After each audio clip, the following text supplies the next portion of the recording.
When you play the Game of Thrones, you win or you die. There is no middle ground.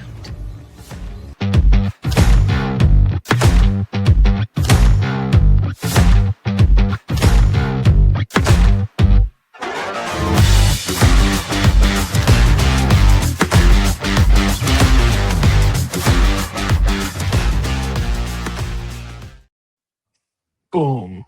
6 episodes already. We are booking through season 2 of these shows. Game of Thrones, Justified, The Americans. 4 Americans tonight. 3 of Justified and only 2 Game of Thrones. I hate that, but it's all right. I know there's a reason behind it. Prediction, we may have a new bad guy of the week next week. I don't know if we'll have a new bad guy of the week this week, but time will tell. Conversations will be had. Yeah. Like we always do. Yeah, we're here to discuss these shows. Mark, how was your viewing experience this week? It was not bad. It was, I think, like the couple of these shows, hitting their stride, and one of them is just, picking up. Maybe we had a slight hiccup for one of the episodes, but all in all, I'm being more and more pleasantly surprised. Yeah. Matt, how was your viewing experience?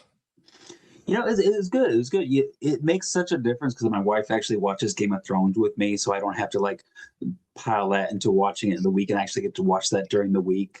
So I guess we need to just pick more shows that regular people would watch. I guess, I don't know, but yeah.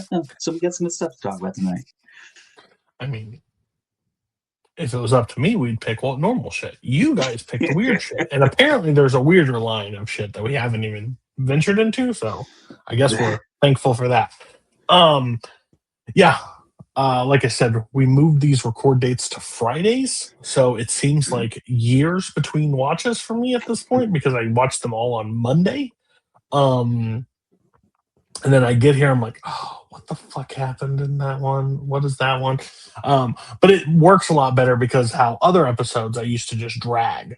I gotta watch this. I gotta watch Oz.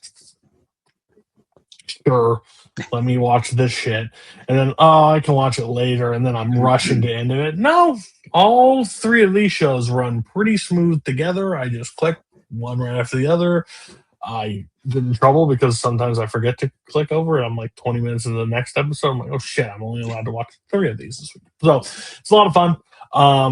But yeah, I think we're into a good start. Again, it is hard to just watch 2 episodes of Game of Thrones. That's a very hard thing to do. And it's only going to get harder. I know that for a fact. But I'm trying to be on my best behavior. But tonight, we're going to start with the Americans like we always do. And we're going to go through 4 of them. So have at it. Buckle up. All right, we're going to start off with episode 4, A Little Night Music. An old friend returns to complicate things. Not only do they have to intercept a target who could prove valuable to the Soviet Union, but they must also take an important rogue mission without support of the center. Meanwhile, Martha's frustrations threaten to blow Philip's cover.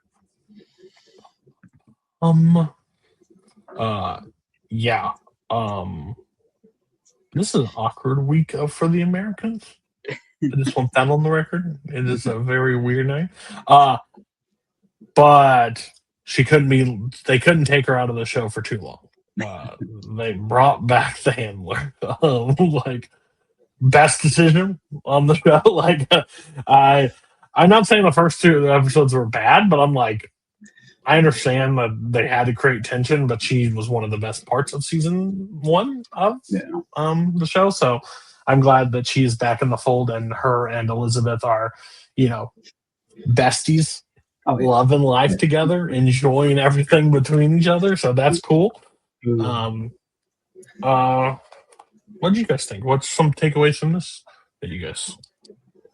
I will say it looks like my guess about Paige's new friend being a spy. Apparently, that looks like that is incorrect. It's actually worse. She's part of the church, and she's trying to recruit Paige. which apparently does not go well with her parents, who are, I guess, church and spies don't mix up, I guess. But yeah, that was kind of interesting. You can't do confession while you're trying to work for the KGB. It's that classic, what's that movie? Oh no, it's that meme. It's like, what's worse than this? A child. Like, it's that, like, what's worse than being a spy? A churchgoer. No, thank you. I'm trying to think. Do they have like some like religion that I guess the communist government really wants all right. I was like, what's probably worse than a rapist? A child. Yeah, it's just, yeah. come be like, I don't like foreshadowing it. Like, I understand it's part of the plot, but I know how this season's like going to end. Like, I know one storyline that's going to end. Like, she's going to open something, she's going to hear something and be like, I'm going to catch her. I'm like, oh God, do I need that? Like, I don't know, but I mean, it's not a bad thing. It's just they're phoning that. They're really driving home the trust between them. No. It seems like they're really taking their time with it too. Like last season, it feels like that's something that would have happened by like the third or fourth episode at the pace they were going last season. But they kind of slowed things down a little bit. I mean, after what happened last week, I don't know if she's too keen on spying more on her parents. That part's probably. I mean, that should have killed it real quick. That scene with them in the car with Mags is what I consider her now. I don't consider her anything other than Mags, but was a really good, like, intense scene. Like, they're like, fuck, you're bet. Like, and you had no choice in the matter, which I loved. Elizabeth wants any when man they're on the same page trying to figure out the who killed the other family of spies, whereas the bosses don't really seem to be so keen on following up on it. Which this isn't the first time like they've kind of just teamed up to like work outside of that stuff, so that works. Few things I hated from this episode. Mm-hmm. Elizabeth and the guy, I don't give a shit about at all. Like, they try to, like, Elizabeth wants every man other than Philip. And like, she has better chemistry. At least they show us better chemistry than her and Philip ever, and that's fine. But she has like 75 guys that she's okay with, like, at any point. And Philip's she's just like so great at like tricking guys because we're just so dumb and we're like, attractive woman, yes, okay, what do you need me to do for you? Yeah. But like, how she looks at him and stuff, you're thinking like, oh my God, this might be real love. Like, this man is falling over himself, and she's like, she's KGB, she's the Russian. I also love Crazy Wife, second wife, like the classic TV thing of like, come home, the dad comes home and is like pissed about everything and just finds everything to bitch about, and she's like, well, you don't have to stay here. That's what he was looking for. Get me the fuck out of this house, you crazy bitch. You're never here anyways. You don't blah blah. Yeah, and when I want something, I want it like this. Did you brush your teeth in the sink or something? Like, he was so mean to her this episode, which I kind of real loved. reason. I kind of loved it, but I kind of hated it. And then at the end, she calls him and goes, "I'm putting your name down. I'm putting it down. Like, if you're not going to answer me, I have to do what I have to do, and we are married, and I'm not hiding from it." Feels like there could have just been easier ways for him to just maintain this relationship, and maybe he didn't have to marry her. Is all I'm saying. Like, could just performed, a weekly act of cunnilingus. That should have done it. Apparently, he's a wild man in the sex. So we will find out later. Wild man, which leads to a very uncomfortable for everybody else. I know how TV shows work. I will say that this show has some of the best like cliffhangers to bring you back for the next episode.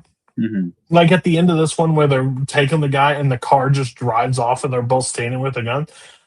I don't know what human just goes, yeah, see you next week. We're good. Like it's just like I'm glad we're back in it like right after, because I'm like, if I had to wait, I'm like, damn, this is really like this is how it goes. Oh, yeah. I think that's what the good about these three shows too at this point is like I'm waiting for Monday to roll around at this point to watch these shows. So that is a selling point. I just am confused because it now won awards. It was nominated, like all this stuff for it. Like Mags was nominated for this and Justified. Well, she won for Justified, and I think she won for this show too. But like, I don't hear this show in this like in the popular conversation as everything else. Like I've heard shows get thrown at my face and tell me to watch. I'm like, nah, 7 seasons. I don't do a TV show, and then now I do a TV show. But I don't hear this, but I don't know why not. Yeah. Like, I mean, again, it could fall off a fucking cliff. We're only in season 2, but like this thing has got everything. The IMDb ratings, it only gets better and better. Like that's my thing. Episodes are like so high rated and stuff. So I don't know. Like, how is this not whispered about as like maybe? I mean, you definitely you both watch TVs through the years. Like, is FX just considered like the lowbrow? Kind of not always like. It's not like considered as like the AMC shows or like the HBO shows.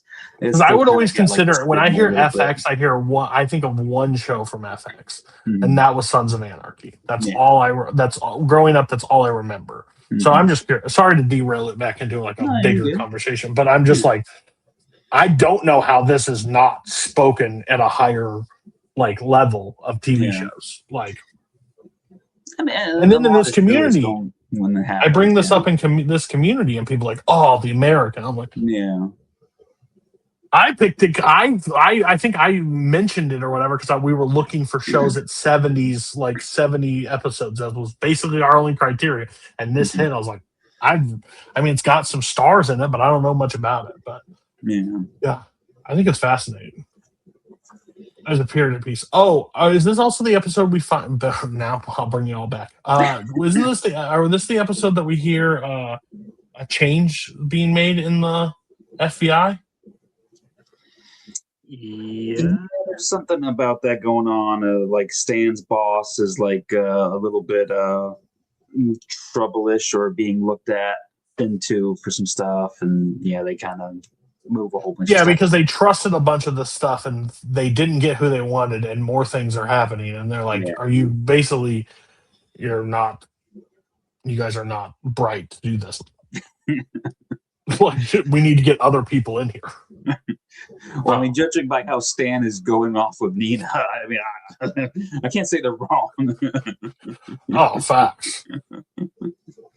I do love the scene in this episode too, with just Stan and Philip, and Stan tells Philip like, "Oh yeah, I'm having an affair at work," So it's kind of cool that he's getting that information from him off of that. But I don't really know if they're communicating. We don't really see Philip reporting back about that sort of stuff. So I don't know how much the center deals with Philip and Stan and stuff. But I don't know. Yeah, Nina's like in fucking hell. Like she is stuck between a rock and a rock. Like there's no wiggle room. Oh yeah, because that Oleg guy in this episode too, where he doesn't get his way and he runs off. I guess he's got family and high power, and then all of a sudden, okay, now I have clearance to see all of the paperwork for everything. He now has access to her case files and stuff, and so he gets to find out that she's sleeping with the FBI agent and all that stuff. That's just a creep for sure. Yeah. What'd you think about this episode, Mark? I thought it was solid. It definitely had some good moments in there. I do think it is fine. We're getting into a bit of the,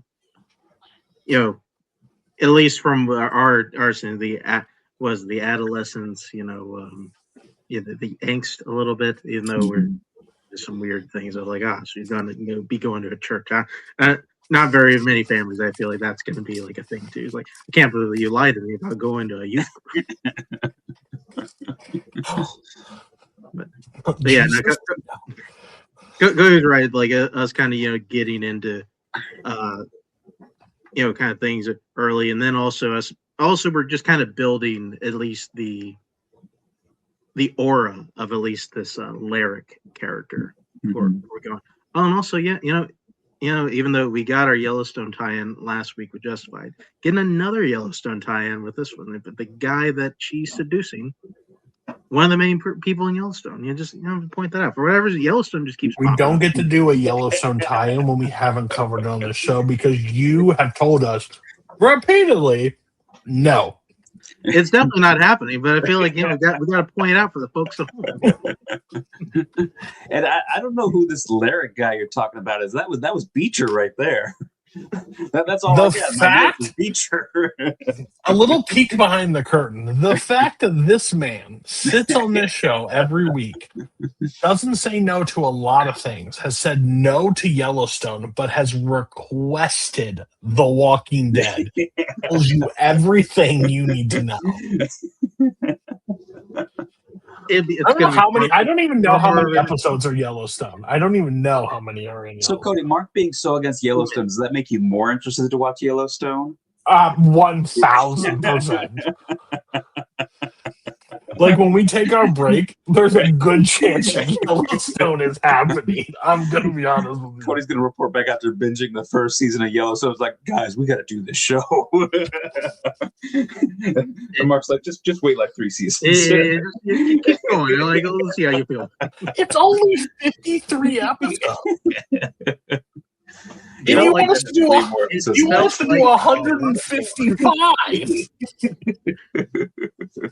Sicko. All right. Yeah, but see, once you start that, you got to do all the spin-offs and everything. Then you're going to be in for it. No, we don't.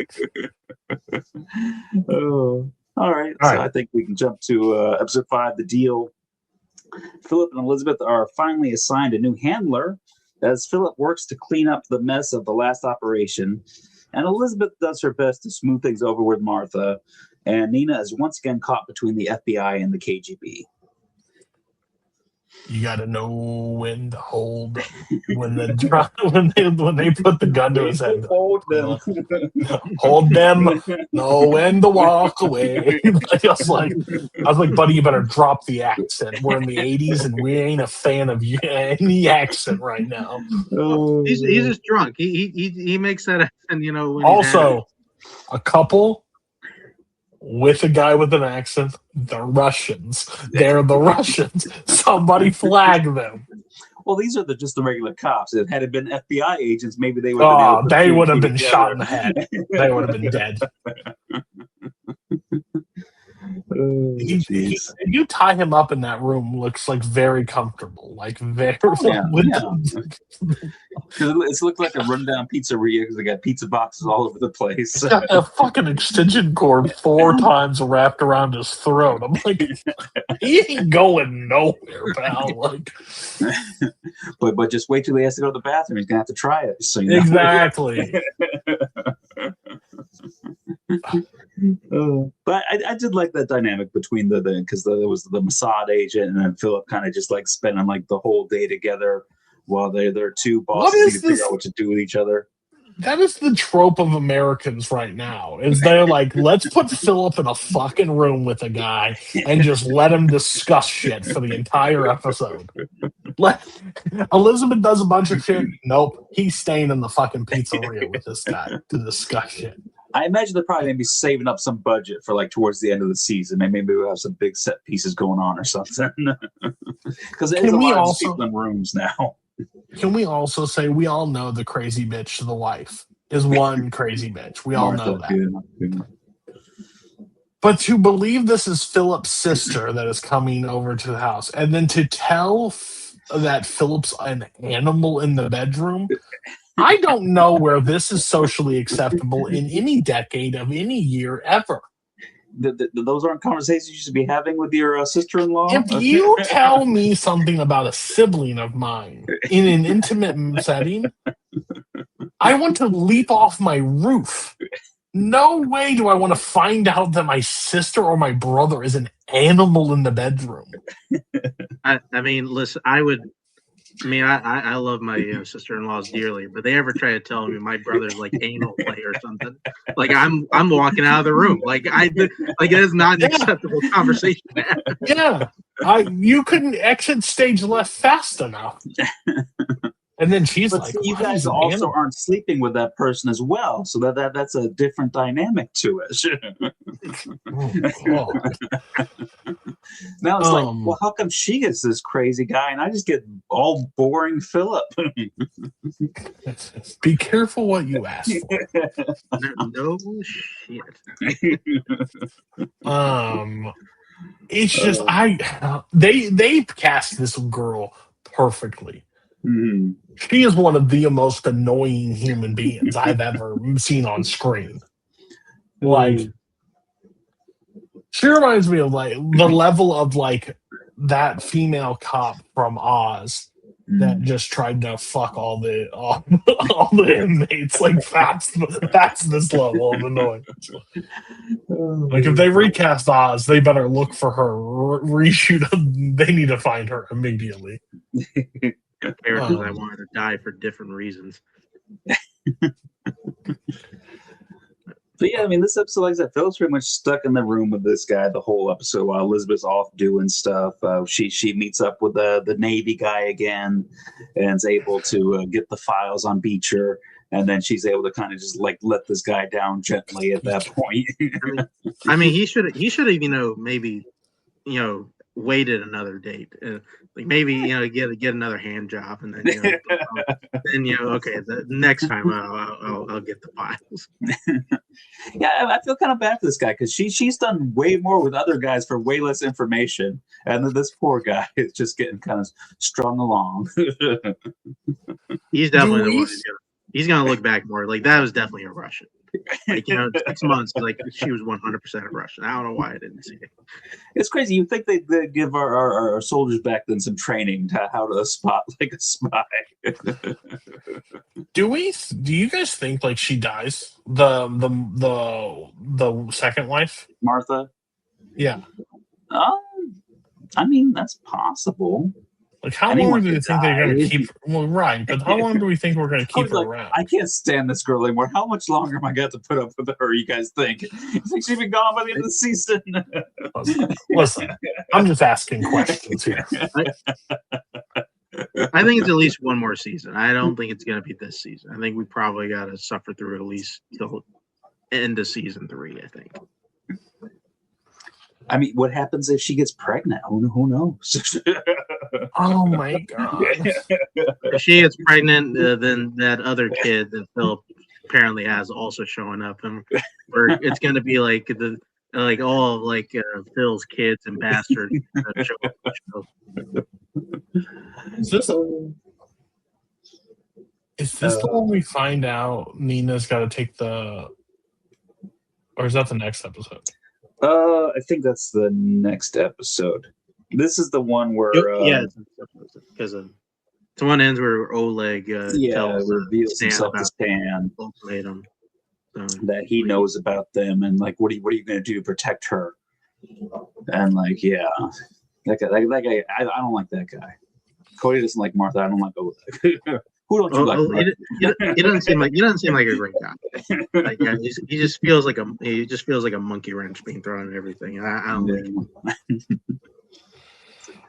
No, I'm not a big fan of most people in this show. Like overall, most of them annoy the piss out of me. But that's just the human nature in general. I don't like. I think Stan's a cock too. So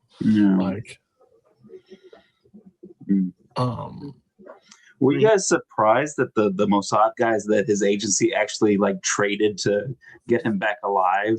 Because I know he thought like he was kind of like low man on the totem pole. Like, they're not going to give up anything to get me back, but they gave up the scientist for him. I guess maybe he could have had some information they didn't want the Russians holding on to, but I was a little bit surprised by that. Yeah, absolutely. I mean, I think you guys already discussed it, but I think that the biggest crux is like him meeting with the Russian guy to talk about Nina's safety in the whole overall situation. Yeah. And we'll talk again. Like, dude, you are too far gone. You are pussy whipped at this point. Like Stan, you're stupid. Like, I mean, I don't know. And then what if Philip handcuffed that guy to the boat and like set it off? Is that what it like? Who got there's that part where the guy wakes up and he's handcuffed to the thing and he's just like looking out the window and the boat's Oh been yeah, moving. because they gave the scientist is going. He's going back over to Russia to work for the Russians now. I think it sounds like his family is just going to think that he's dead or gone or something while he's just over there in Russia trying to help the Russians now against his will. Do you think if his them cuddling on the couch, do you think their daughter walks in at any point and be like, God, not again out here, but they're just actually dressed? No, she's upstairs reading the Bible now, so it's okay. They have some weird intimacy moments. Like let's not look at me, don't talk to me, but let's get on this tiny fucking couch and just stare into each other's eyes. Like what? They had a long day. I mean, I feel like I missed that. Are they now like trying to be in a relationship again? Like, was that a thing that we established? I think Yes. we came back into this season after the end of the last season. I think they were kind of like on the same page and trying to make this work again. So yeah, she wanted to try again, and he's like, okay, but then there was that weird thing at the apartment, and then like, do I stay at the apartment or not? The next episode. Oh, yeah. Yeah. Okay. Next episode. Episode 6, Behind the Red Door. A dangerous naval officer becomes the key to Philip and Elizabeth's mission, as well as a potential threat to their family's safety. Lucia is tasked with getting Elizabeth's access to the Capitol Hill, and Stan struggles with potential cost of protecting Nina. You know my favorite thing?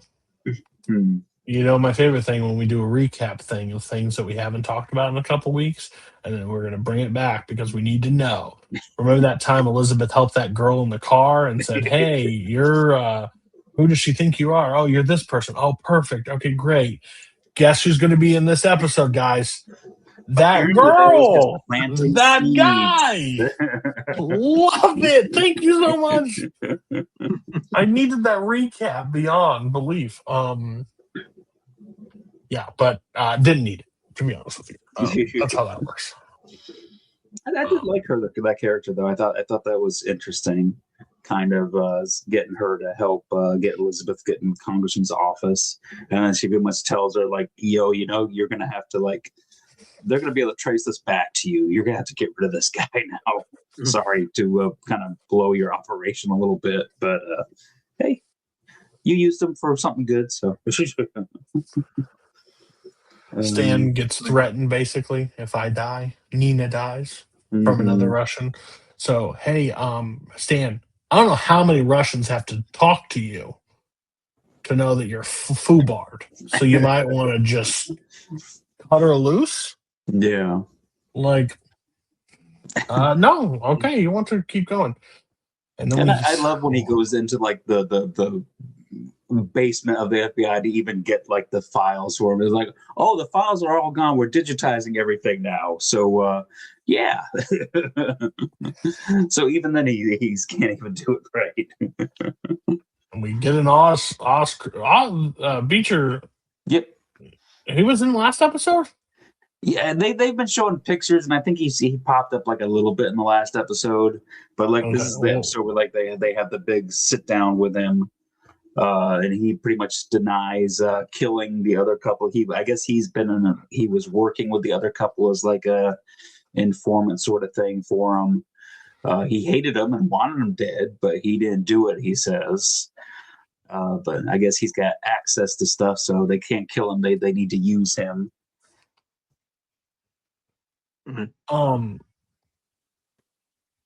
Did in normal FX they just show Kerry Russell just full on like ass out, like naked in the show when it aired? Like that was startling for me. I was just like, Yeah, What? FX is all about the butts. We're going to see a lot of butts in the Big FX fan shows. of ass. Yeah. Okay, got it. Yeah, I like it. Listen, I saw a chunk. I've seen a good chunk of Sons of Anarchy, my brother. Be prepared to see a lot of Charlie Hunnam's ass. Like, we'll get really familiar with that. It's the people going. Got it. But yeah, they end up fucking, but she didn't get animal. Just didn't get, and then she proceeds to go around the house and just keeps poking, like, what kind of animal? What wild animal? Like, what kind? And he Philip's like, "Shut the clearly fuck doesn't like her talking about that. I mean, No. she's not picking There are up that sign at spies that can all. read body language. She's as clueless as he is. Listen, Mitch, I have to do whatever I can to wear her the fuck out so we don't have to speak to her. Like, that's basically what the whole world is. And you're making it sound like you don't like being with me. You want to be with my alter ego. That's kind of not cool. Yeah. Mark totally froze right now. We're just going to continue on. Seeing, like, his face looks like he just got punched in the mouth. We get a very awkward. So that girl that we were discussing in the back of the car with that guy that like works in an office. Welcome back. We missed you. That guy that works in that office, like the political office, like very low, like tier. Yeah. But she feels like she's doing like the Lord's work. She's like, he's got major influence, all that stuff. She got bent over and shown the 50 states, or Ronald Reagan, as I should say. While Elizabeth got to stay in the thing. There are some uncomfortable sex scenes that happen in this 4 episodes run. I just want that on the record. Like, I was just like, I mean, I guess, but and then she's just they have to like show her like standing there like listening to it and like I don't know. But she basically tells him she needs to, like, in the episode, Elizabeth tells her she's gonna cut it off. Like, she's like, they're gonna be able to trace this back to you through him, so you need to kind of cut that loop out. No, we got to keep him around. He's good. Nah. That's not how that works. Like, he served his purpose. So that they have a nice little party, and she kind of helps him overdose a little bit. Yeah, she's really cool about it, though. Well, if you thought bent over the desk in a politician's office while a picture of Ronald Reagan watches, Elizabeth keeps begging, asking for wild. What's his name? Philip. Oh no, Clark. Yeah. She wants some of that Clark animal. And Clark pounds the shit, and then he cries. Which I don't know what she was expecting, because in the very first episode of this show, we see her sexually assaulted and raped by the guard. Yeah. So I don't know why that was like. I don't know why that was the calling card. That he like, one, use your words, Philip, and say, "Hey, I don't want to do this." Like, the reason why I'm like that with her and like this with you is because I actually love you and care about you. Nope, you know what? Fuck it. Here's the most painful 30 seconds of your life, and we'll hate each other after. Sound perfect? I'm on it. Huh? Yeah, it does seem like that's going to be what we're going to get. Every season of the show, they're going to like at some point hate each other and then. Oh my god! By the way, I know this guy. They're probably new to drugs. Back to the heroin overdose. Yeah. She looked like she was trying to kill you, buddy. I know you're now dead and you won't ever hear this, so sorry for it. But no, you go first. Will you go get me ice water? Get out of the room, blah, blah, blah. I want to watch you. Well, if you're watching me, you can't do it later. Whatever. Cool. Well, dead. Once again, Cody, guys are stupid, especially when they have their clothes off. Oh, and then she's like rubbing the spit and everything, and I'm about to throw up. Why? I'm like, God, what are we doing? Yeah, so she kills him. That's fun times. And then we get awkward dishes with Philip and Clark, or Elizabeth and Clark. Like, that's fun. Are you mad at me? Like, what the? Oh, and then the best thing, Stan says, Nina, I'm gonna need a polygraph from you. Mm-hmm. What? What do you mean? Like, she's pissed. She's pissed. She's like, no. Oh yeah, she pretty much says like, I'm done. I can't do this anymore. It's over. He should pull out his gun at that moment. Like I don't like. I mean, like he's supposed to be a spy, right? Like he's supposed to see these things. Once again, guys not smart. She was fully clothed. Like I don't think he has much. If she took her tits out, he forgets the polygraph instantly. Yeah. He's like, what test? I don't know if there will be a third show that you guys make me watch that we have to watch Beecher fuck someone in the ass, but this is it's happened twice now, and that's just a weird coincidence at this point. So, hey, Beecher, I was watching Oz. I saw you do this. Can you do this in this scene? Yeah, I got you. It's kind of my calling card. I want to try it from that side. Yeah. Normally, I was on the receiving. I'd like to. Can you do this? Only if I can lead. Got it. Deal. All right. I don't think there's enough one. Like I could be wrong. I'll be completely honest. I didn't think there's a second show. So I was surprised to see it pop up in this. So. By the way, I don't know if I've seen her in other things before. There are probably movies that you can point out to me. The lady that plays Mags in this is a fantastic actress. Oh yeah, she's on this really great show, Justified. I am currently watching that one. I can't wait. I think it's only going to be a season though, so that sucks. Yeah. Because this guy I do a show with told me, hey, we go to like season-long situations. So if she survives past the season I'm on, I'm going to be really confused. But yeah, she's fantastic. In every scene, I think she's like A+.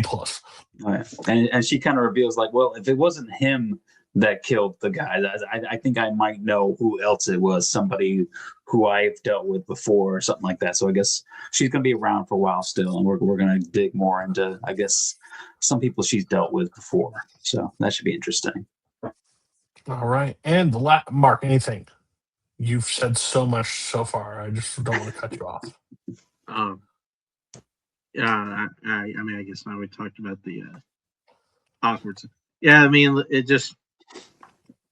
I was really really expecting the awkward sex stuff to mainly come from Game of Thrones, and it really has. I'm shocked, and especially from an FX show, they just want to awkward sex, ass shots, like way more sex than I thought it was going to be. Moving forward, should we eliminate the kill count and just keep track of awkward sex moments? Put in the comments. Let us know. Okay, thank you. Payson, tell me. No, actually, never mind. Payson will 100% no problem. We'll keep it kill count. I mean, it'd probably be easier for me to count, but Matt's like, I'll do anything before we get to hard home. I'll do anything you want. Like, let me know. All right. All right. So that takes us to episode 7. Arpent? That word? Philip uses. Okay, go ahead. Arpent. Yeah. Oh, I have the loudest. Philip uses his agent to help him gain access to the early precursor to the internet so that the KGB can bug American government communications. And Nina faces the threat of a potential FBI polygraph exam, bringing her closer to KGB colleague Oleg. So yeah, one of the big things in this episode is the polygraph test that Nina has to take, and she's not keen on the idea of that. But of course, her boss and Oleg's like, "Oh yeah, we can teach you how to beat a polygraph test. It's easy." So they go through a whole do a little training montage and trying to teach her how to beat the polygraph test, which apparently all you got to do is just squeeze your anus, and that does I'm most of gonna the work. I want everybody to know this right now. If you're watching this and you ever get into this device, squeeze your asshole all you want. You're going to jail. I just want or dead. I don't know what to tell you. If you just go in there, start squeezing your butthole, you have a better chance of shitting yourself than you do passing the polygraph. All right, because if you saw the movie Black Box last year, you know squeezing your anus, they can tell.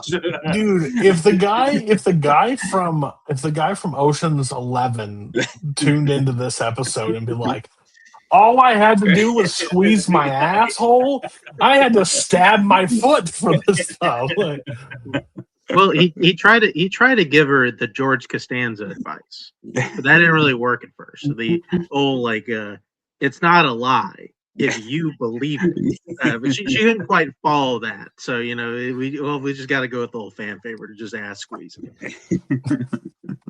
how are we gonna do this, Nina? We got Elizabeth and Philip meeting with the girl after the heroin overdose. Mm-hmm. She's just not seasoned like them, so it affects her differently. So yeah, she wants to kill Beecher. Like I'm gonna kill him like during the mission. yeah, I'm gonna take him the fuck out. Like no, we can't do that.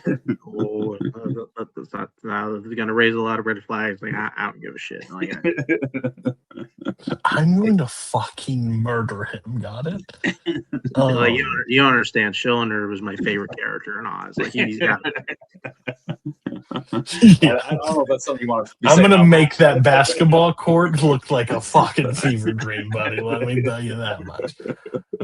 By the way, this guy with I can't think of it. He's sitting there talking with Philip and stuff. He looks like John Carroll Lynch, but skinnier version of him, and I couldn't get it out of my face. I know it's not him, but that's all I could think of the entire time. Does anybody know that actor? What's his actor's name? No. Perfect. Let's move on. Okay. But yeah, Philip gets a lesson on the early stages of the internet in this episode. They send something over in China and you get it here, and then we got it. And he gets to see like the giant like refrigerator sized processor that they had to start out with. They give him like, yeah, we're gonna need you to bug it with this here, and they give him like a giant like lunchbox sized thing. It's like, what? I even like it. Even at the end of the episode, he's like, "What did I do this for?" And he's like, "He just does not understand the concepts of the internet. Like you don't understand. He like doesn't understand how easy it's going to be to get porn now for the KGB." I'm going to be able to see so many titties. You're going to be amazed by the communication for about like 5 minutes, and then after that, like.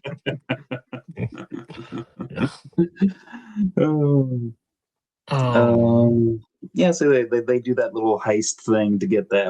I thought that was a pretty cool sequence because he's got the guy working with him who's like, he's concerned is going to be drunk half the time because he's drunk half the time. Yeah, is that the one that breaks back in the office and takes the code and gets him into the room? Yeah. I think it's the biggest point of the episode, but Nina taking the actual polygraph. Oh yeah. And then turning towards Stan and be like, yes, like I know who killed him. I know who killed Vlad. Yes. But how stupid is he? Because he's like, you passed. I'm so happy for bitch. Yeah, like, he knows it's you. Well, like he thought she was talking about somebody else, like somebody behind him. Like she's like, "Wow, I didn't even tell her who did it yet. I was going to come up with like some phony person that killed her." Or he was like, "You know what? Absolutely, you know who it is. It was the Americans. The Americans absolutely killed her. Not me, but somebody on the American side." I was like, "No, she figured out I killed him, and she still loves me. How cool is that?" Yes, I don't know how Stan got to be where he is now. I guess there weren't any attractive ladies when he was undercover with the Ku Klux Klan. I mean, I can believe that. So. And Stan is now second fiddle because she's in bed with what's his nuts. I'm curious. Like, do we feel like we have a grasp on like what game she's running? It feels like she's running like 3 or 4 games at this point. Like, I'm I not get it. really sure like what she's kind of going after here. She's running the game of survival. Oh yeah, she has a particular set of skills, and she uses those skills very well in her favor to kind of get where she needs to go. And speaking of ass,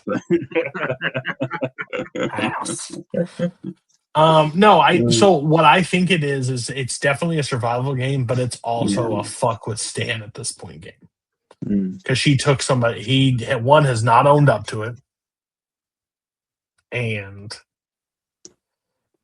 yeah, he's gonna fuck with her. Do you guys believe that like she ever like actually liked Stan, and it was just the whole Vlad thing that like kind of soured that for her, or do you think she's been playing him the whole time? I think she's been playing him the whole time. Yeah, I also think she still kind of likes Stan. Sure, like, I think she likes. I think she likes. But I think she likes human connection. I think that's her thing, and like I think it doesn't matter. But like, she definitely is looking for like acceptance and like male satisfaction. So it's like a battle for her in this way. Oh, where she thought Stan was an out or whatever, turns out Stan broke that trust. So I don't know. I don't even know. It's like, I mean, I even look at the Oleg thing, and like, I mean that entire thing just screams personal gain. She knows like he's going to be a part of whatever it is they're doing, and this is the best way to get information from him and to probably have the upper hand on him when that moment is going to eventually come.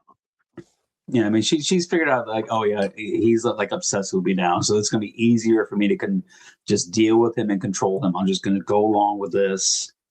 Okay,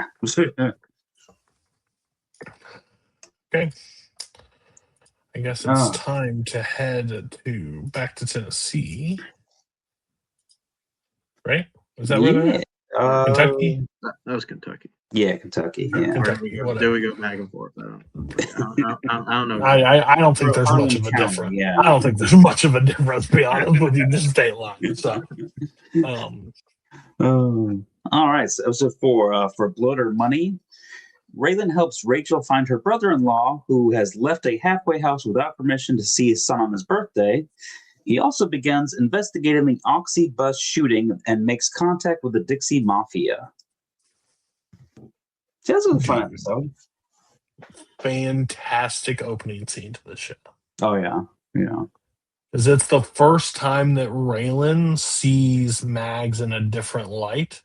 Mm-hmm.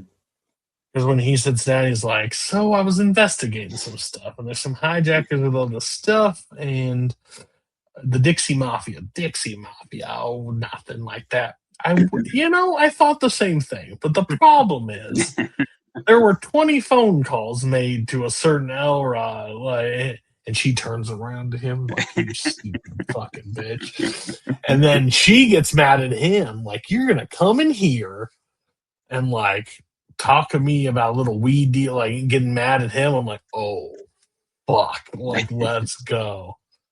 And come into my family dinner and make it to think you're all clever and all hot shit. I know who you are, Raylan, blah, blah, blah. And I'm like, okay, let's go. Even like the little veiled thread of him like handing those like Marshall coins over to the kids of justice is coming on them. Like what is that for? And then the guys stand around and be like, he didn't say it, but I think she wants us to kill Raylan. Like, but Mom didn't give us the order. I'm pretty sure she wants us to kill Raylan. Like, whenever you guys have a thought, you run it by me or Mama first. we found out why the brother who's the cop that's why he's the cop, because he's the smart one. He's like, yeah, like I don't know what the fuck you guys are talking about. I think she's mad now. Oh, it was so funny.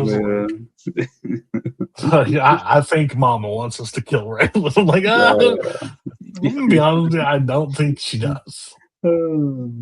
Yeah, that's a great opening. Then it kind of just goes into like the kind of like case of the week for this week is Rachel's brother-in-law, who is in a halfway house out on probation, just trying to go see his son on his birthday. Kind of gets harassed a little bit by the guy running the house there, and gets that kind of revoked. So he doesn't take kindly to that. Ends up beating the crap out of him and running. So that's kind of the chases for that.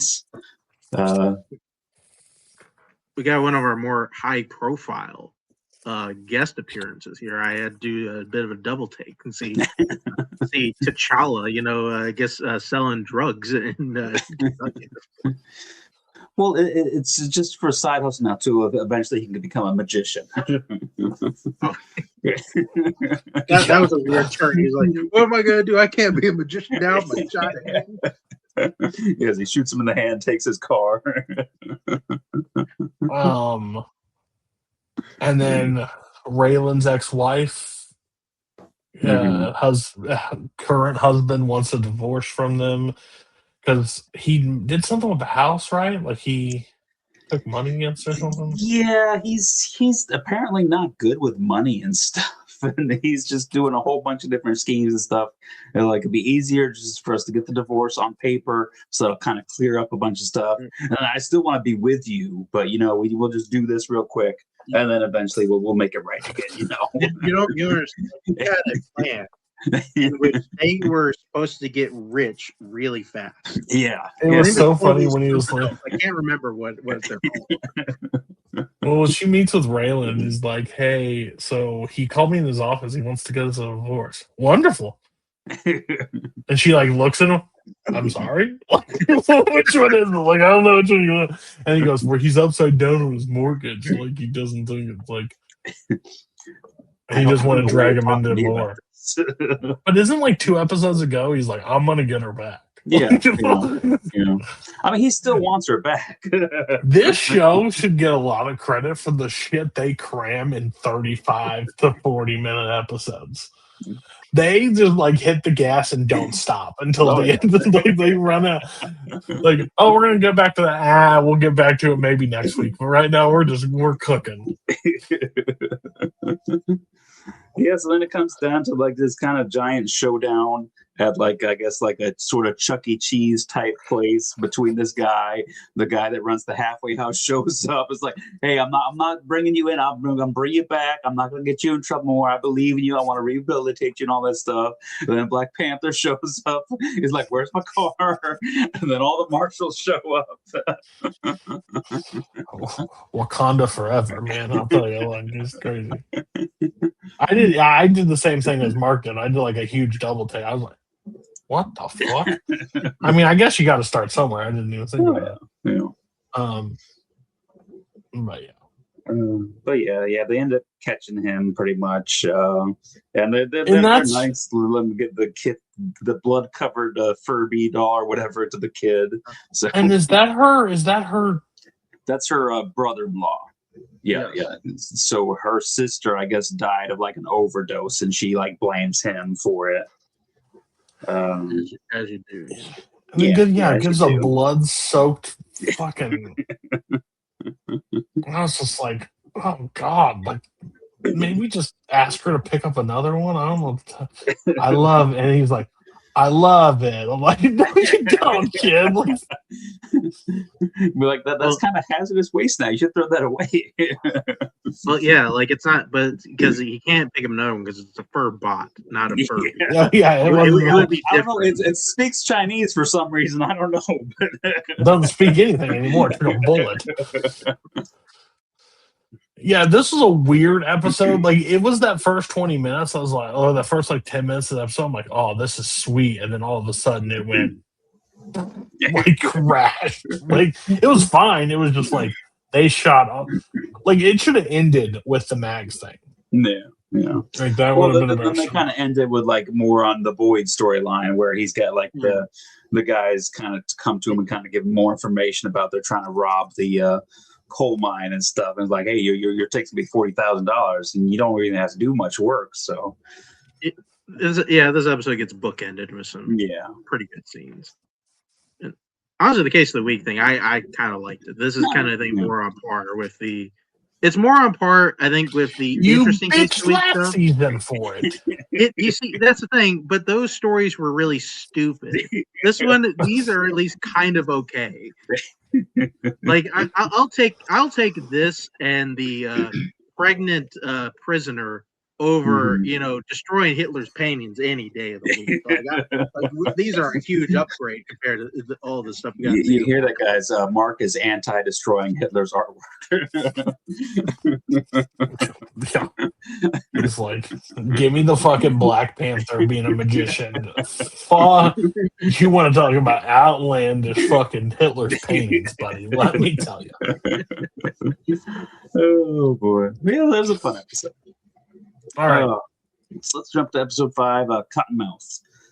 Boyd reluctantly joins a payroll heist, but can he trust his new partners? Meanwhile, Raylan's investigation into a forged signature on a dead man's government check leads back to the Bennett clan. dun dun dun. So this episode starts with one of the best characters. Raylan goes and talks to Dewey. Doesn't really give him much information. Just says that the Bennetts are up to some stuff. So fucking Dewey. Like, hey, like I gotta tell you, like you know that Max chick, yeah, she's head of the Dixie Mafia. He's like, oh, really, Dewey? I didn't know that. Or no, he told him the cop was he was a crooked cop. Like, oh no shit, he's a crooked cop. And I think that's when he reports back that information. Art gives him the nickname the Hillbilly Whisperer. Thank you so much for this information. I needed it. Like, I was so lost. But yeah, a lot of this episode is Boyd trying to deal with these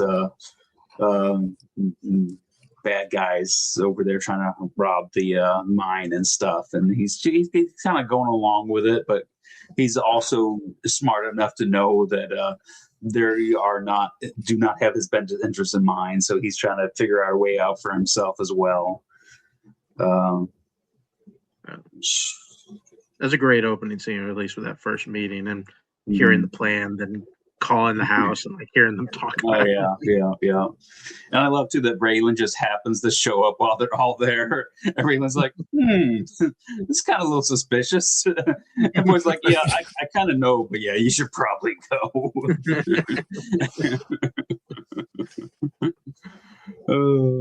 Yeah, like because he calls him, right? He calls him on the phone and like opens this like.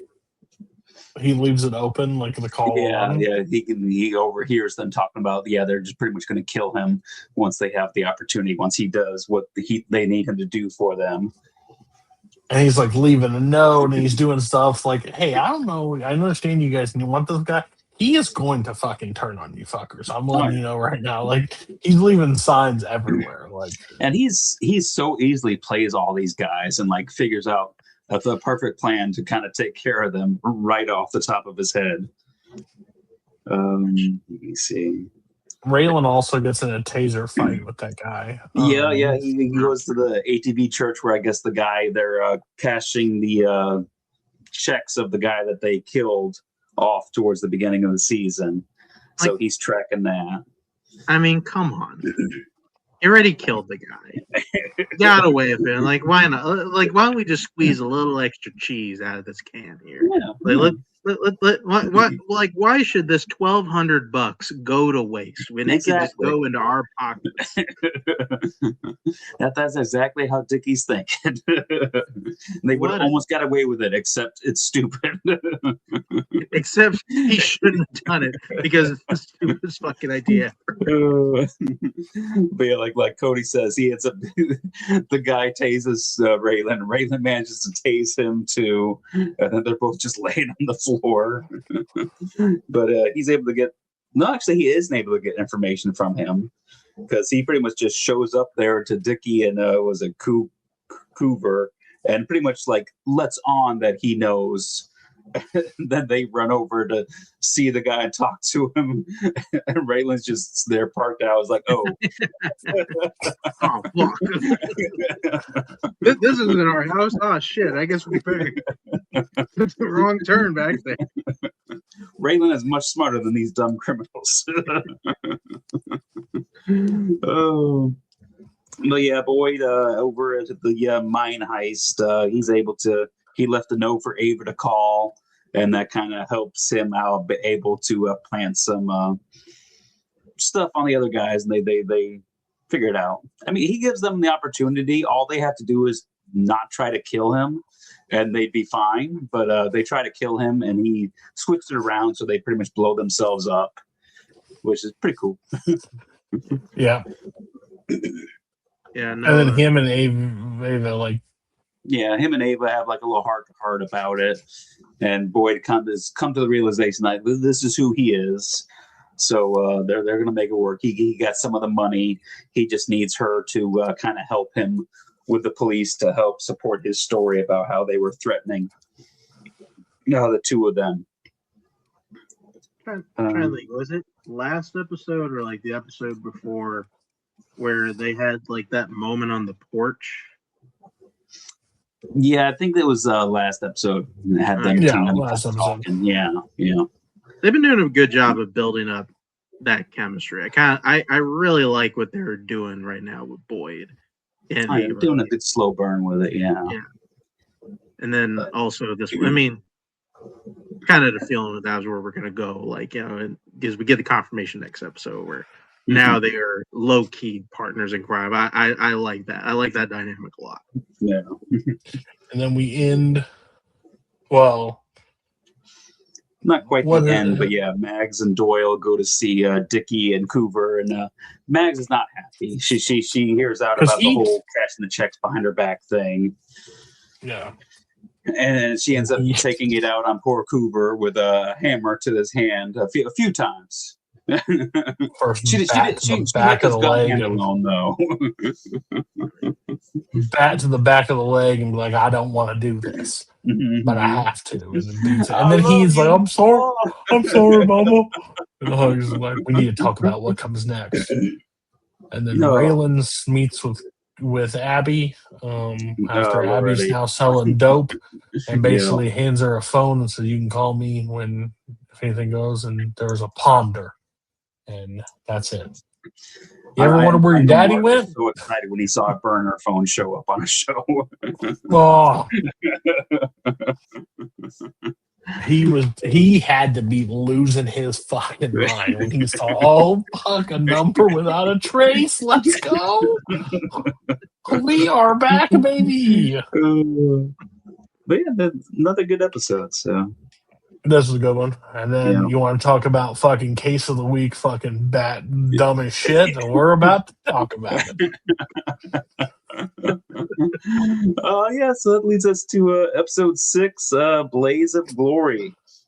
Winona finds herself in hot water after she is the victim of a bank robbery. So Raylan does everything in his power to catch the culprits before anyone else does. So apparently Gary really he's worse off than we thought, but he's trying to turn it all around. He's talking about trying to buy a racehorse now, which, as we saw in The Sopranos, is a good investment. As long as you don't burn it up. So go ahead, Mark. I thought they recouped the money after he burned up. You fucking killed my pile, you fucking bitch. Tony, there was people that had hit on his daughter, beat up his son, hit on his wife. He killed the guy over a fucking horse. I just want that on the record. The man went to lengths to kill a guy over talking about the horse. He forgave Ralphie for doing it. It was the horse that was the final straw. Yeah, he beat a woman's ass until she died outside. No, you talked about Pio Mai. Seems like him and his ex-wife are still getting a divorce. His current wife, because they get into a fucking fight. Yeah, so that ends up all that stuff that gets her thinking about like the money troubles, and when she finds herself in the evidence locker there and sees all that money there, she's like a little ding goes off. So she ends up grabbing one of those $100 bills And I guess she explains that she was just going to go take it to the bank just to see. But you can see at the bank where she kind of has like a change of mind or the heart and realizes what she's doing is not right and goes to turn around and just bad luck. She just gets caught up in the middle of a bank robbery at that moment. Which the dude in the middle of high scene was about to like go to like sexually assault her. Yeah, a little I was bit. like, Jesus. And then takes the $100 bill, shoots the guy in the fucking that guard. I don't know if there's an Emmy for 5 seconds of screen time, but he takes a shot in the leg and acts like he really got shot in the leg. I think that was superior acting right there. I've seen actors with lines do horrible acting compared to him flailing around getting shot. But let me tell you, after this robbery, there was I think a total of like 26 minutes left in the episode. Mm-hmm. Mm-hmm. Straight Dominic Toretto doesn't drive as fast as this episode goes into like solving this crime. Well, I mean, it's not too hard of a crime to solve. Correct.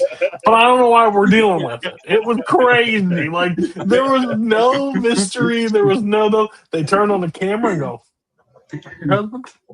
Damn sure looks like your husband. Get us in contact with your husband. Get in contact with the husband. Set him up. Yeah. Yeah. The wife was like, I don't know. That could be AI. You don't know what they're doing with cameras nowadays. Got fucking Harlan from or whatever his name is from The Walking Dead in there stumbling around. And then dying. Art actually was one of the ones that kind of helped almost bring him down in the past years and years ago. So Art kind of knows about him and kind of knows his history a little bit. So that's kind of interesting. Yeah.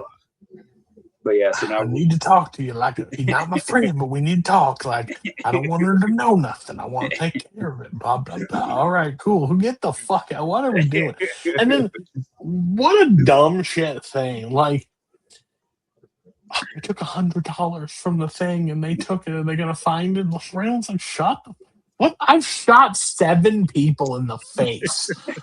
You're going to be fine. Like, they're not going to track one bill. If they get the money back, that's all they care about. We'll move on. I do like that Old Man Rivers tries to like set up these guys too to get like trapped by like I don't know if he fakes and they'll like dying or not, but it could be real. But like he definitely gets them to go by themselves and set up on this thing, which leads to one of the best things ever. It's like, oh, I'm gonna blow up everything. Yeah, know the difference between road flares and dynamite, you moron. He's like, officer, we got a bank robber. They're unarmed and everything, able to take them. Which I laughed really hard at. And then Art sees like the guy had like a flight simulator thing on his computer. He's like, I know where he's gonna be. And he shows up the little rinky dinky airport. The slowest chase ever down to the airport. Chase ever. The one guy can't breathe, and Art's got a heart issue. They're both just laying there. He's like, I was gonna go to the island, and I was just gonna. They get blowjobs and drink on the beach. I don't think your heart can take it. I wanted to find out. I mean, when you mentioned the best part, I thought you were talking about we got the old man 40-yard dash scene that the crux of this episode. And he's like pulling up. He's like, nope. Bye. He drops the oxygen tank, and Art has to grab the oxygen tank and go after him. You're not gonna get that far. I mean, Raylan would have just shot him when he started running away. Oh, 100%. Hey, Raylan probably would have shot the oxygen tank and blown it up or something. What a goofy fucking episode, but that's basically the crux of the entire episode, which is not bad, but Jesus Christ, what are we doing? Oh, yeah.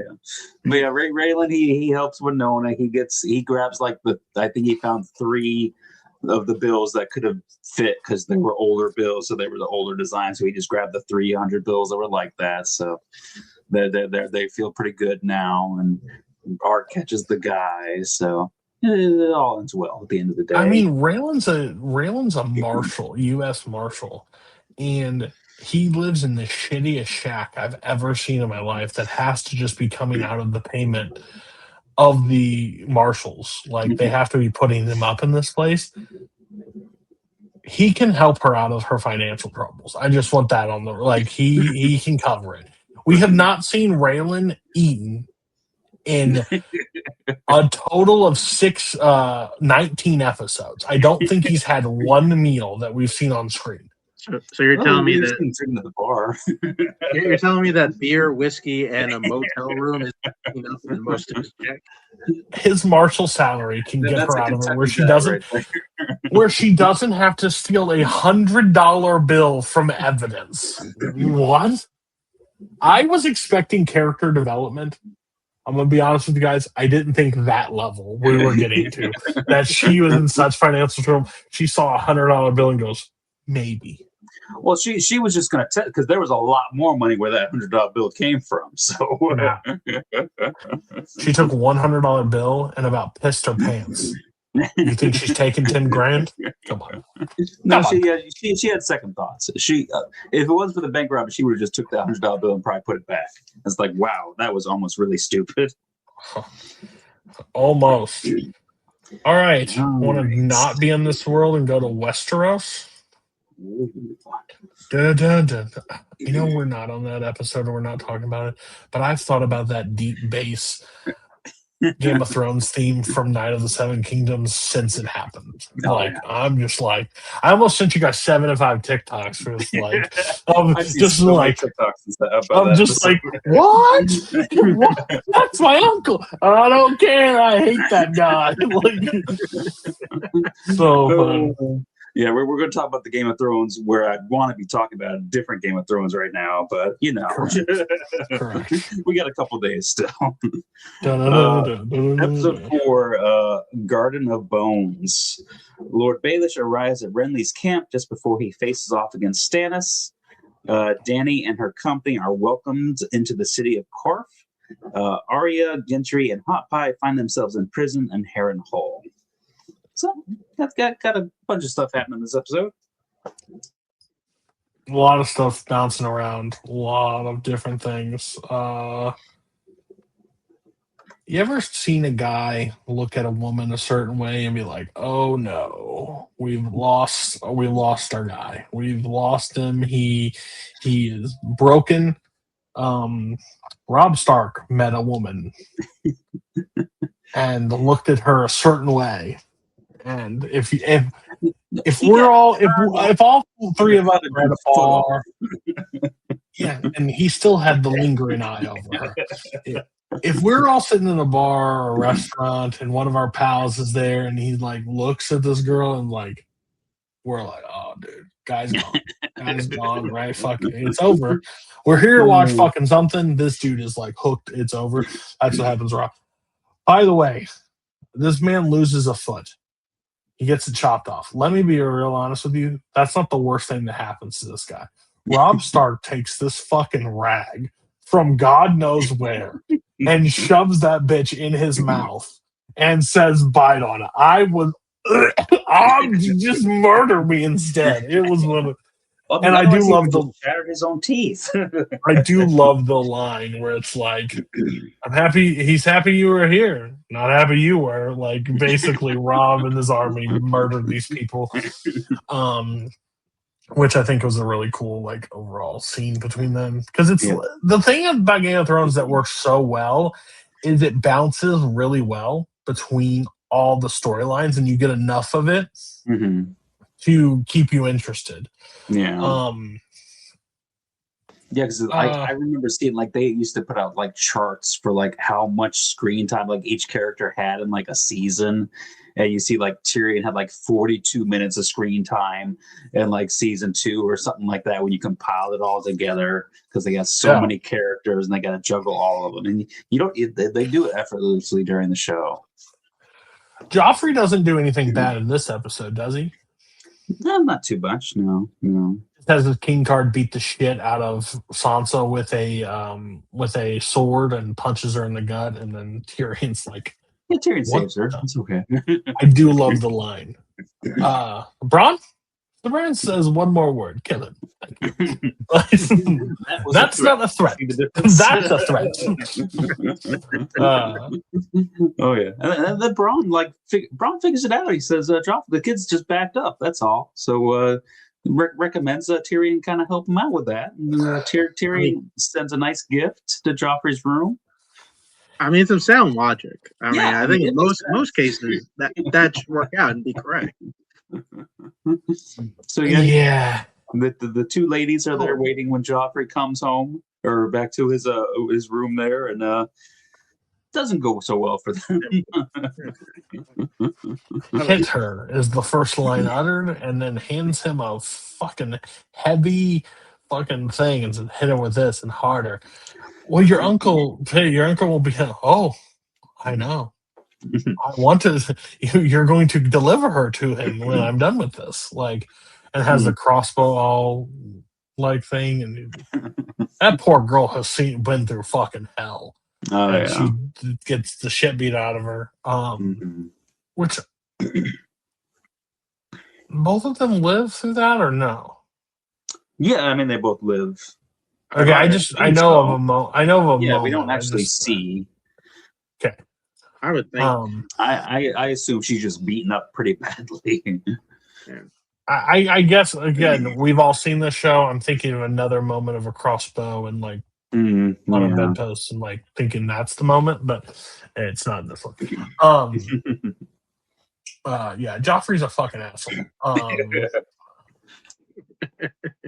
Littlefinger tries to talk sense into Renly about what needs to be done. Which you can say a lot about Littlefinger. Littlefinger is an asshole, a cunning piece of shit, but at the end of the day, he does give sound advice to a good amount of people that do not heed his warning most of the time, which find out who he talks to last on some of these things and and see how long they last in the show. It's kind of crazy when it does because he's kind of like the last line of defense, like the safety net for a lot of these characters that just don't listen. Which I think is impressive. Catherine is not pleased with Littlefinger's presence though, still in the place. She kind of eases off on it a little bit though, a lot quicker than I would have liked. He gives her like Ned's remains, and I guess that kind of soothes her a little bit, calms her down a little bit. I remember watching. So when they go to I don't know the name of the location, but it's where Arya is being kept with Gendry and stuff. Harrenhal. Harrenhal, when you first see it, and you look like it's just been burned to absolute shit. I'm like, I thought dragons aren't around. I'm like, oh wait, this used to be until dragons took over. I do love the old lady staring at him and be like, he's my son. Like the one that just died. I'm like, oh my god, these people are completely broken. Where they're basically investigating everybody and putting rats on their stomach, Bad Boys 2 style. Which was it Too Fast, Too Furious? That was a very popular thing. Is it Too Fast, Too Furious? Yeah, that I think it does happen in one of the Bad Boys. It happens a few times, like in the it may be in both early to mid 2000s. But I remember it might be Too Fast. I might be wrong, but it's like putting the rat in the bucket and like heating it up. Yeah. Because it seems like something Michael Bay would do in Bad Boys. But that's just such a brutal way to fucking go out. I do love the part where it's like, what is he doing? He stares at him every day. He doesn't get picked. Stares at him with him and goes, yeah. So he ends up taking him. It's a brutal fucking. This is the nastiest place possible. These people are just getting there. Tell me about the Brotherhood. I don't know what you're speaking of. Oh yeah. Then finally, Gentry gets picked for it, and thankfully he's saved by Tywin there at the last minute, who kind of rides into the place and kind of sets stuff up. I love that he immediately spots Arya and automatically knows she's a girl and stuff, and respects. What are you her, doing, boy? intelligence. First of all, that's a girl.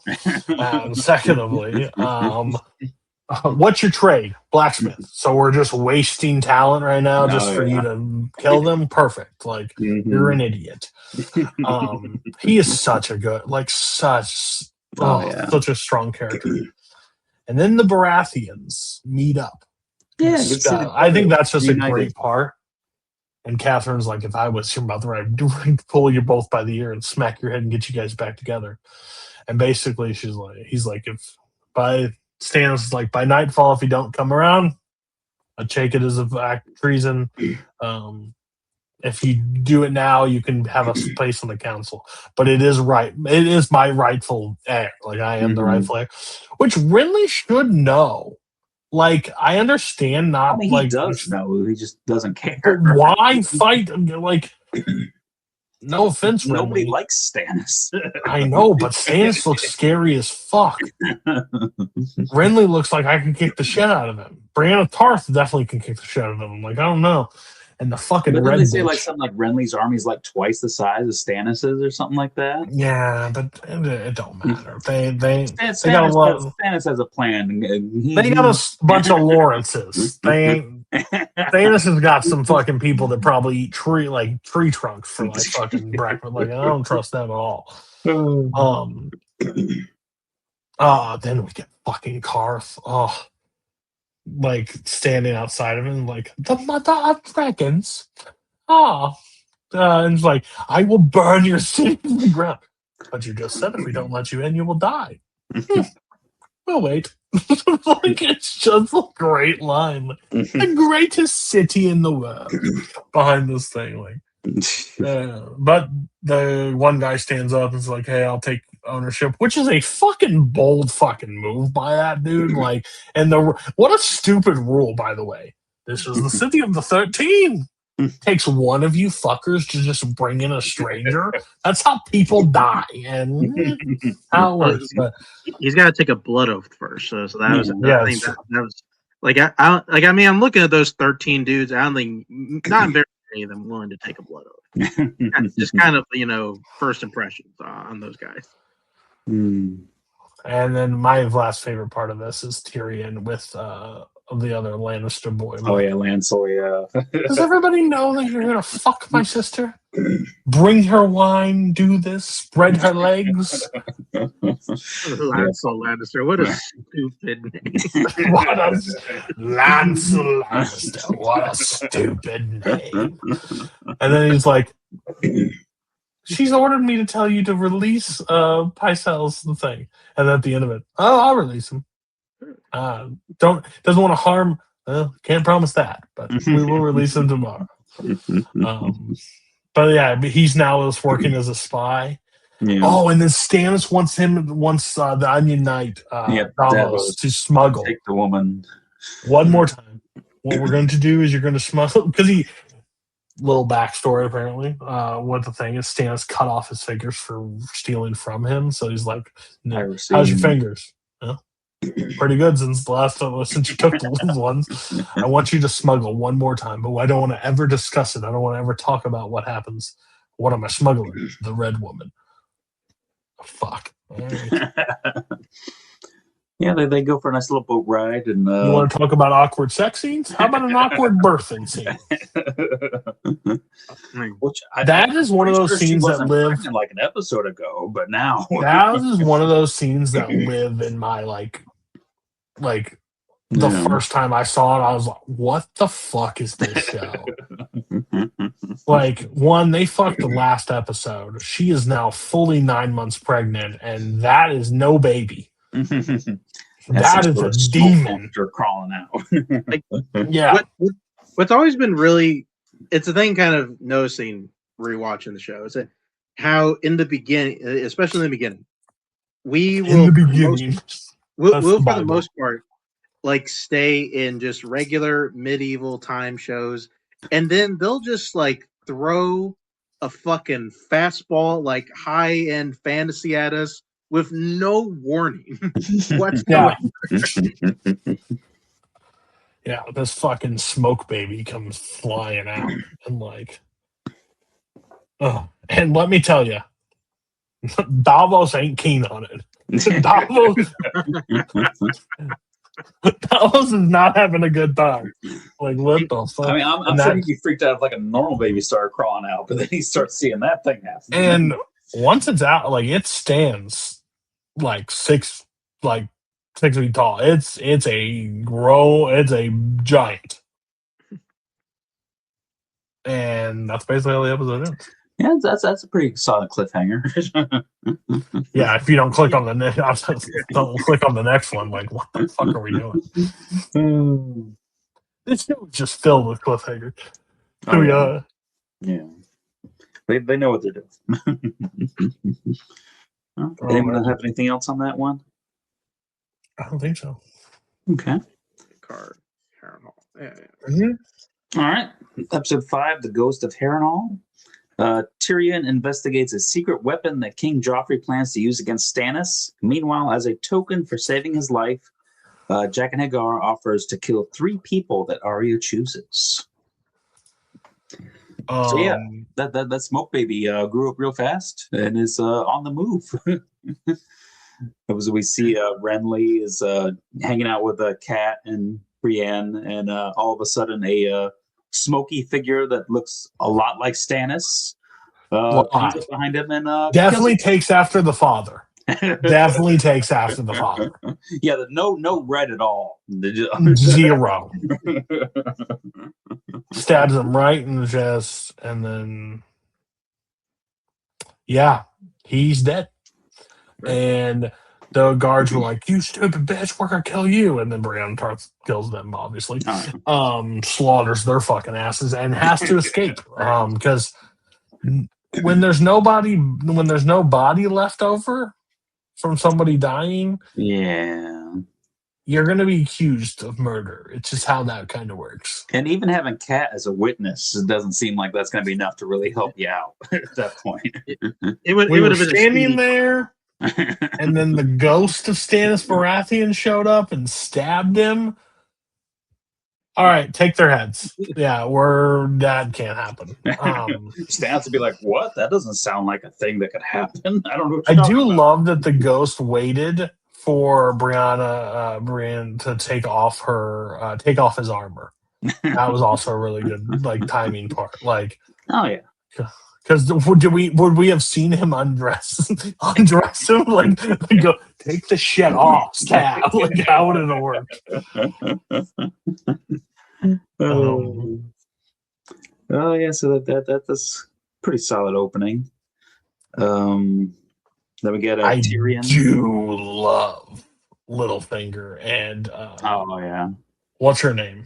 Marjorie. Tyrell. Marjorie. Yeah. It's like, what do you want to be? I want to be the queen.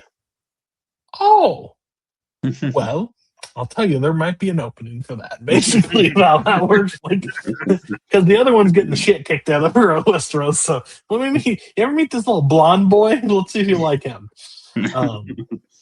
Careful what you wish for. Yeah,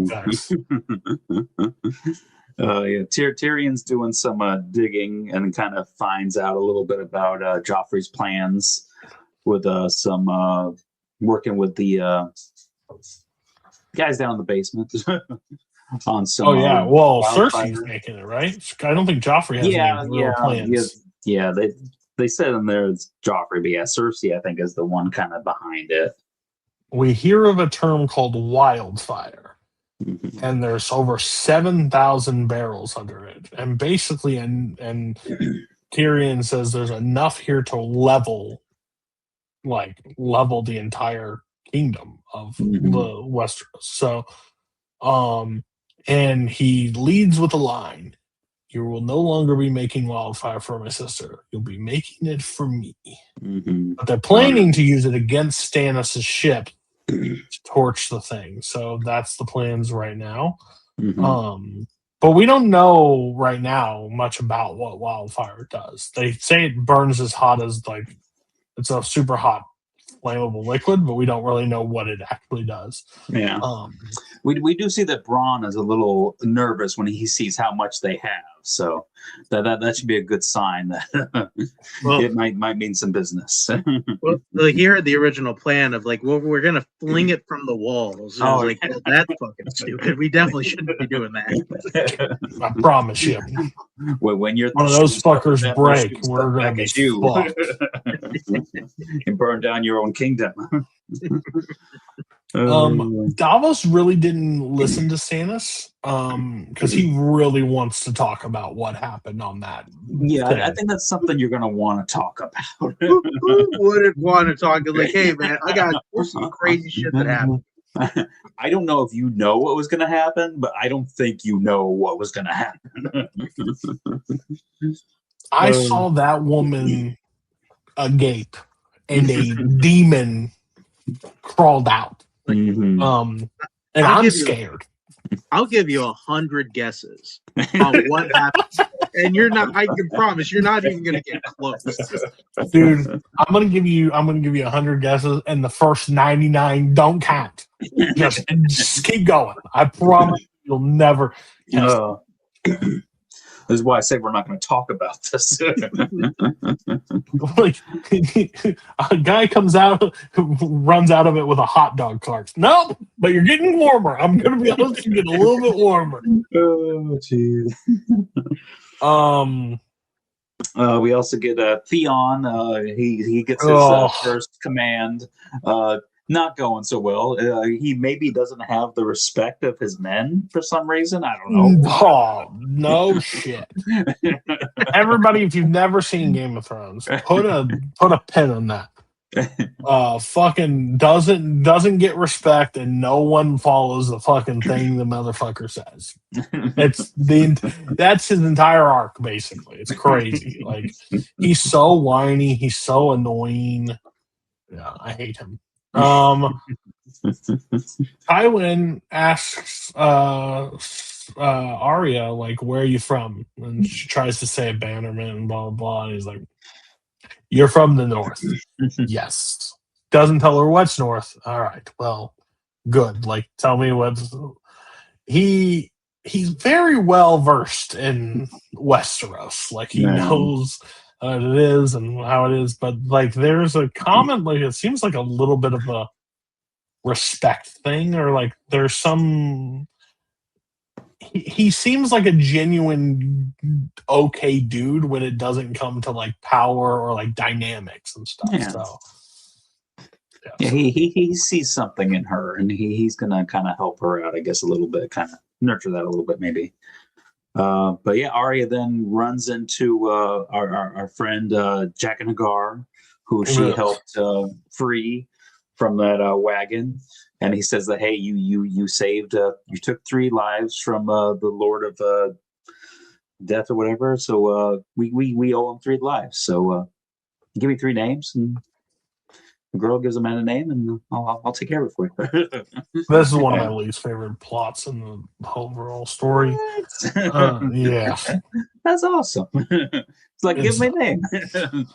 I mean, it's like when you get a genie and you make 3 bad wishes, but you know. I think I shouldn't say this is not dumb. I have never been the biggest fan of the stuff that comes later, but we'll discuss that at a later time. This is also the one where we get the classic gif of Jon Snow in the snow, just standing there with the wind blowing and looking like frozen. That's gets shared all the time. Like, I love to share that when somebody just like sends something. I just do. Yeah, Jon Snow is actually going to get to go on an actual ranger mission. He's going to get to. And he's hearing a bunch about a guy named Mance Rayder, like the wildlings and all this shit, and the mission that's leading that way.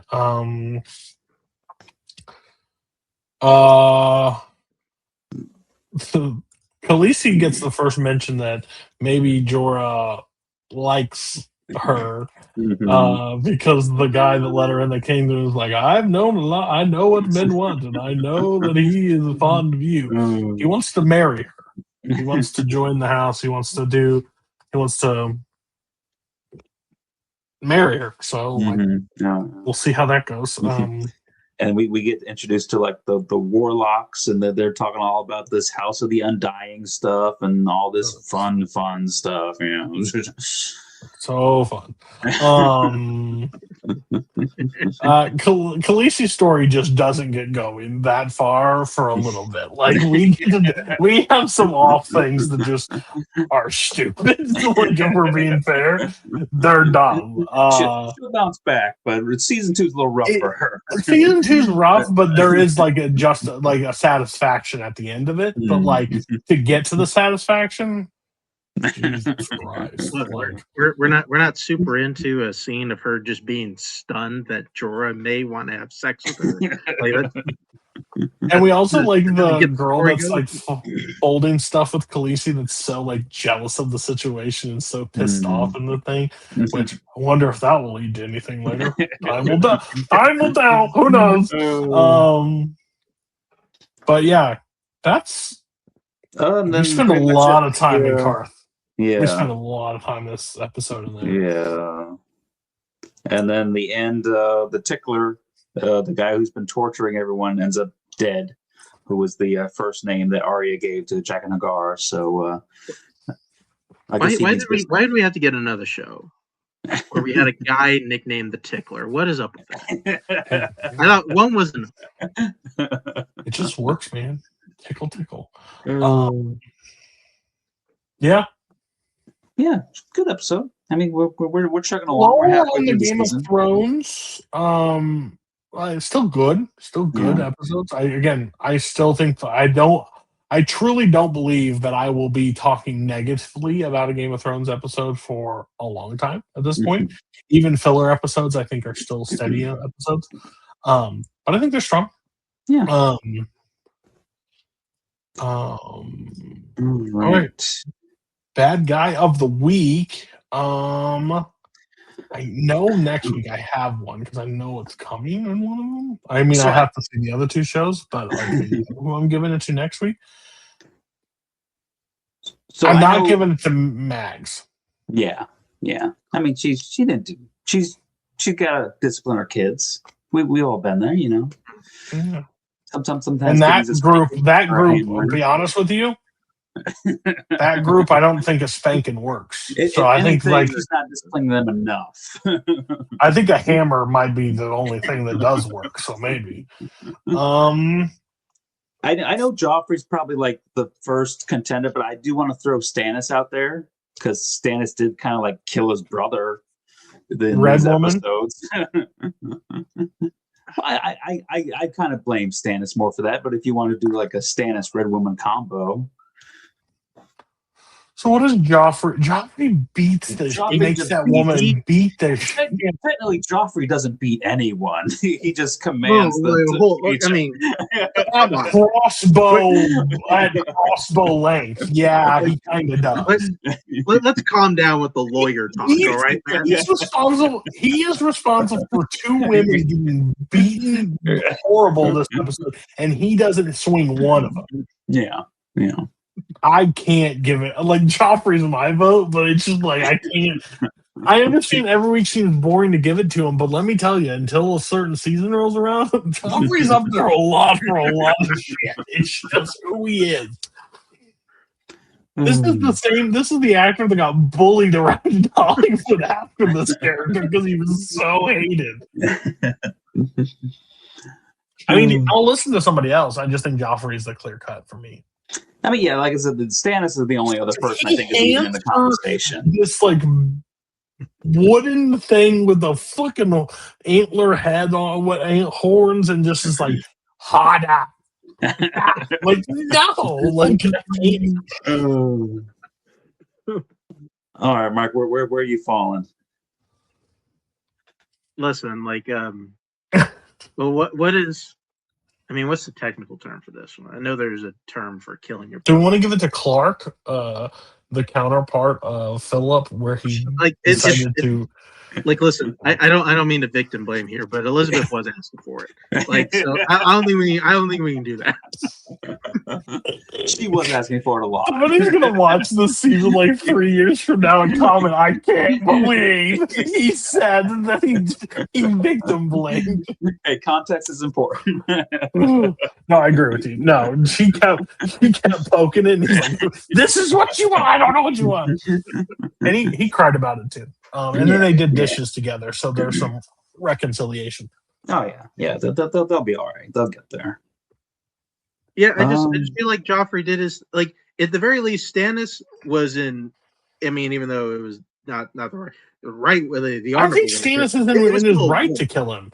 Yeah, it was. They're in war. It's war. It's kind of like an underhanded way to do it in war instead of like actually fighting. But hey, he's being manipulated by the woman in red, the red woman. I still think when the red woman discussed this with him, I still think Stannis probably thought 15% of it the bitch was joking. I don't think he could have foreseen what actually happened. You take her here, and then she's gonna have this smoke monster baby that I put in her. Listen, it may be the wine, but she told me she's gonna spread her legs, and a baby's gonna come out and go kill him without us having to lose one man. Not even told him that was gonna happen. She might have just said, "Hey, just get me there, I'm and gonna I'll take care of the situation for you." He was like, "All right, okay. You don't." She comes back, no belly bump. He comes back, no baby bump. Excuse me? Okay, yeah, you guys convinced me. I think Stannis was a victim in this whole thing. Poor guy. It's Joffrey. Yeah, is that 3 weeks in a row? Yeah, it's 3 weeks in a row. Yeah, if he gets one more week in a row, I think he will be like the most bad guys. Who won that many in a row? Who do you think the record I think Don? I'm pretty sure Don was 3 weeks in a row, I think. Yeah, I think he was from my. like I think for an entire season, I didn't say another name besides Don. No shit, no, he didn't have. I mean, Cody gave it to him 4 weeks in a row, but Mark and I threw Abe in there 1 week to kind of break it up. I called that shit. I knew that 4 straight weeks. I knew who it was. Like so that's an entire season. In Logan, because Logan only had it 2 weeks in a row. So yeah, I think Joffrey. We can declare Joffrey. I don't think that guy. We'll talk when this episode ends. I don't think Joffrey wins it next week. But yeah, let's see what happens. So this next week is 4 Justified, 3 Americans, 2 Game of Thrones. So, and then we'll end 333, and then we'll do our series from there. So 2 episodes till we end up and wrapping up season 2 for the shows. Thank you all for watching. Watch TV. Movies suck. Bye. Yeah. When you play the Game of Thrones, you win or you die. There is no middle ground.